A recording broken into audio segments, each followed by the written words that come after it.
Hello, this is Dr. Grande. Today I will analyze the case of Graham Hornigold. He is the topic of a documentary on Netflix titled Con Mum. First I'll look at the background of this case, move to the timeline of the incident, then offer my analysis. Graham Hornigold was born on November 26, 1974 in Germany. His father was a soldier in the Royal Engineers, otherwise known as a sapper, at a British military base in Munster. As a child, Graham spent 2 years in foster care. He then found himself in the custody of his father and his stepmother in St. Albans, England. This is 24 miles north of London. Graham did not know his biological mother. His father did not share much information about her, only saying that she had left the family. At the age of 14, Graham worked Saturdays stacking bread at a bakery in St. Albans. The owners of the bakery sent him to catering college. Graham went on to become a renowned pastry chef and worked at many upscale restaurants. His relationship with his father had deteriorated years earlier. Graham had not seen him since the age of 18. Graham said that his father mistreated him when he was a child. On December 30, 2006, tragedy struck for Graham's family. His brother Simon was driving a Subaru Legacy with his adopted brother Ian in the passenger seat. While on the A414, Simon attempted to negotiate a bend in the road at 110 miles per hour. He lost control of the vehicle and slammed into a tree. Simon and Ian were killed instantly. This loss only added to the other losses that Graham had experienced in his life, like never meeting his mother and being estranged from his father. Despite these terrible experiences, Graham built meaningful relationships in his life. He had a romantic partner named Heather and a wide circle of friends. In 2018, Graham started a donut company which specialized in gourmet finger donuts. I assume these are not donuts made out of fingers, but I'm no cooking expert. I will leave the digital dining experiences to the famous chefs of the world. Now moving to the timeline of the incident. In July 2020, a woman named Dion sent Graham an email claiming that she was his biological mother. At first, Graham was skeptical. He asked Dion a series of questions intended to verify her identity, which she successfully answered. For example, she was aware that on his birth certificate, his mother's name was recorded as Teresa Houghton Hornigold, and Dion knew that he had been born in Germany. To explain why she was not part of his life, Dion indicated that Graham had been forcibly taken from her when he was born. Dion had recently flown from Bangkok to Liverpool. She arranged to meet with Graham and his romantic partner Heather in that city. During this meeting, Dion explained that she had a tragic reason for contacting him after so many years. She had been diagnosed with a brain tumor and bone marrow cancer. Physicians told her that she would be dead within 6 months. Dion also told Graham that she was the illegitimate daughter of the former sultan of a country in Southeast Asia called Brunei. The population of this small country is less than 500,000, but the royal family is still incredibly wealthy. In addition to this family money, Dion indicated that she had earned a fortune from various business ventures, for example, palm oil plantations and fruit farms. Dion wanted to pass her fortune on to her son, Graham. This would be life-changing for him because she implied that she was worth hundreds of millions of dollars. Graham was extremely excited to have his mother back in his life. He made an instant connection with her. Saddened that Dion was dying, Graham was determined to make the most of the time he had. After the meeting, Dion said that she would travel to London to be close to Graham. After she moved, Dion repeatedly sought out the finer things in life. She stayed in a 5-star hotel called the Dorchester and appeared to be accustomed to a luxurious lifestyle. According to Graham, Dion knew many of the employees at the Dorchester. He believed that she must have been there many times. In addition to staying at an upscale hotel, Dion dined at expensive restaurants. She purchased gifts for Graham like designer shirts, scarves, shoes, and bags. Insisting that she would buy Graham a motor vehicle, they stopped at a Rolls-Royce dealership. Graham said the salesperson claimed that Dion had purchased 2 Rolls-Royce Phantoms from him in the past. Later, Dion and Graham went to a Land Rover dealership where she purchased him a 2021 Range Rover. Concerned about leaving Heather out of the equation, Dion purchased her a BMW sedan. In September 2020, Heather gave birth to a son. Dion moved in with Graham, Heather, and their newborn son as her health appeared to take a turn for the worse. In November 2020, Dion convinced Graham to travel with her to Zurich, Switzerland, to sign documents that were necessary to facilitate the inheritance. For example, Dion would help Graham open a Swiss bank account. While in Zurich, they stayed in a five-star hotel and spent thousands of dollars. Dion had several meetings with her lawyer and her banker. She explained to Graham that her vast fortune was spread across the globe. Her business ventures created a complex situation, so making all the arrangements would not be a quick or easy task. Graham continued to be impressed by Dion and believed that she was telling the truth about everything, including her wealth. They met with a banker in a private room above the bank during a time when the bank was closed. Graham thought to himself, Dion must be wealthy if she is receiving this type of treatment. Ultimately, Dion was unable to access her money. Despite this setback, Graham still thought that everything was going pretty well. He believed his financial situation was about to change drastically. As it turns out, he was correct, but the change would be in the opposite direction than he expected. Dion asked Graham if she could borrow some money from him. Graham agreed to cover Dion's expenses, perhaps contemplating the benefits of the larger payout, which was to come. Dion did not dial back her demand for luxury. Rather, she continued to indulge in the finer things of life, now at Graham's expense. Graham was charging these expenses on credit, and his debt was growing fast. Some purchases made prior to this trip would also become problematic for Graham. Dion had purchased the Range Rover and the BMW for Graham and Heather, but Graham was the one on the hook for the payments. These two vehicles represented 180,000 pounds of debt for which Graham was responsible. Right before Christmas in 2020, Graham was getting ready to return to England. Dion put a guilt trip on him not to leave, but he decided that he needed to see Heather and his son. In England, Graham and Heather argued about Graham's relationship with Dion.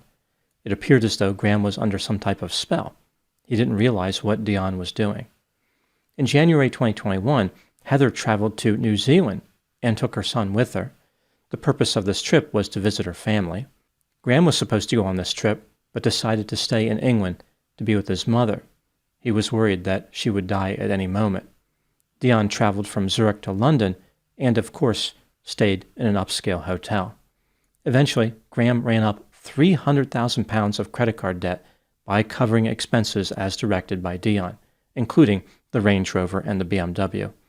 As this was going on, Heather conducted some research into Dion's past. What she discovered was troubling, but not necessarily surprising, given what Dion was doing to Graham. Dion had been born in Malaysia. She had been married 3 times, used multiple names, and had listed different fathers and different years of birth on marriage certificates. Either she had discovered the fountain of youth, or she was being deceptive. Dion moved to the United Kingdom in 1971. In 1980, she was convicted of shoplifting, and in 1982, she was convicted of obtaining property by deception. As far as Dion's claim that she was related to the royal family of Brunei, officials there said she was not. Heather wasn't the only person who made disturbing discoveries about Dion. Graham found a bottle of red food dye in Dion's hotel room. He believed that she used it to stage a photograph which appeared to show blood in a toilet. The purpose of this photograph was to convince Graham of Dion's illness. Again, she claimed to have terminal cancer.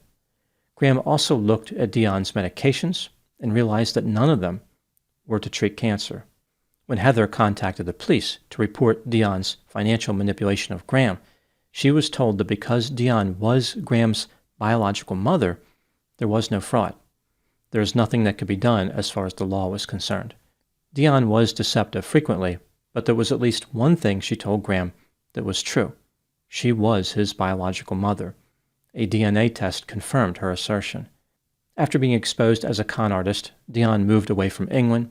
It's not clear where she went, perhaps Malaysia or Indonesia. She never faced any criminal charges related to her dealings with Graham. As far as the relationship between Graham and Heather, things did not work out. Heather remained in New Zealand with their son. Dion's behavior was financially devastating for Graham.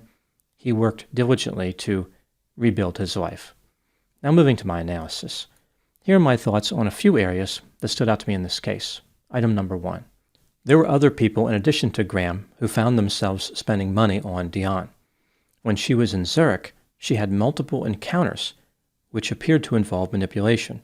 For example, one of Graham's friends, named Juan, spent time with Dion and Graham in Zurich. According to him, Dion asked to borrow money from him after telling him she would give him millions of dollars and buy him a house. Dion interacted with a filmmaker and his romantic partner who were in Zurich looking for investment capital for a startup. They signed a contract whereby Dion purchased 20% ownership of their company for about $2.7 million. Dion asked the filmmaker and his partner for gifts. They purchased her boots, hats, handbags, dresses, a coat, and champagne. Not surprisingly, Dion never put a penny into their company. Dion promised another man that she would make an investment of $60 million in his company. He loaned her $150,000. Dion never invested the money and never repaid the debt. The alleged behavior of Dion was not acceptable, but at the same time, why were there so many people hanging around this hotel in Zurich looking for investment capital? Is that what business people really do? They fly to other countries and hang out in hotels, hoping that a rich woman will hand them money? Maybe they should have tried a little bit harder in their search for legitimate sources of investment. Item number 2, Dion made a few fantastical claims, which strongly pointed to her being deceptive. Like it was pretty obvious what she was doing. For example, she claimed that she owned these mysterious business ventures all over the world. She spoke 18 languages, and she was the daughter of the former Sultan of Brunei. At one point in the documentary on Netflix, Graham made a statement which I found curious. He said that his mother's connection to the former Sultan was fantastical in the sense of who would believe it. This makes me wonder if Graham was listening to his own words. The truth was right in front of him the entire time. Even though Dion did make claims which were just about impossible to believe, certain factors made her seem credible. For example, Graham witnessed her talking on the phone in a manner consistent with her directing her business activity. She had a lawyer and a banker who repeatedly interacted with her in Zurich. If they were not talking about business, what were they talking about? The salesman at the Rolls-Royce dealership claimed that Dion had purchased 2 vehicles from him in the past, and Dion appeared to know many people at the Dorchester. Again, this is an expensive hotel where she stayed. With Graham, there was another important factor that influenced his judgment and made him believe what Dion said. Namely, he believed that Dion was his mother. Graham had lost family members, there was a void in his life, he was thrilled to connect with his mother. This connection was instant and intense. While Graham's vulnerability might be somewhat understandable, what about the other people who handed Dion money? What excuse did they have? I think what happened here is that Dion understood how people can become overwhelmed when they think they are interacting with a rich person who is going to give them money. A person who is incredibly wealthy is a lot like a celebrity. People can become starstruck. In real life, wealthy people rarely just hand out millions of dollars to strangers. One could argue that Dion was able to appeal to the greed of potential victims. It's possible that some of her victims thought they were actually manipulating her, but in reality, she was the one winning in these exchanges. Item number 3, what do I think happened in this case? This is just a theory, my opinion. Due to challenging early experiences, including a poor attachment to his father and the loss of his brothers, Graham was understandably hungry for a family connection. When his con artist mother, Dion, targeted him, his vulnerability made her job very easy. When she promised to take away his pain, he was hooked. In addition, the prospect of inheriting hundreds of millions of dollars was appealing.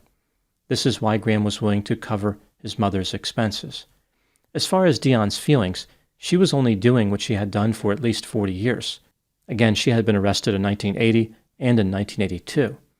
Her main tactic was to impersonate an exceedingly wealthy person and make false promises in exchange for gifts and loans. This is why she knew people at upscale hotels and luxury car dealerships. To her, this was just a way to get what she wanted, and she was a very effective manipulator. Graham may have been renowned for creating exquisite desserts, but Dion took the cake when it came to deception. On a video call which occurred after Dion left England, she told Graham that she was really sorry for what happened. This part was probably not true, but her next statement represented a rare moment of honesty. She said, "I cannot change, son. I cannot change." Those are my thoughts on the case of Graham Hornigold. Thank you so much for watching. I'll talk to you soon.